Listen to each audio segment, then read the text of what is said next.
being a gang member back then, there was an air of respect for for you, and I guess I had that from my wife too. But there was an element of fear.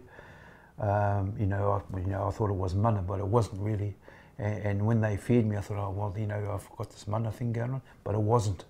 In actual fact, it was misplaced mana. First of all, you've got to deal with yourself. Now I've learnt how to process my anger now, and I still get angry. Don't get me wrong.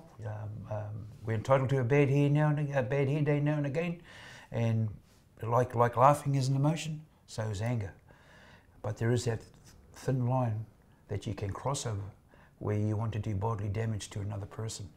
So I stop short of that. I may be fizzing at the bung, but I've learned to deal with it. Go for a walk, or do something that I like doing. Jump on my motorbike and go for a ride. And then when I come back home, my wife and I sit down. We communicate. When I was restored to my wife and to my children, it was them that gave me the mana back. It was them that gave it to me freely. And so over the years, I've actually maintained that mana. I've actually shared that mana. And it's just a wonderful thing to be able to be given that korowa by a family that used to fear you.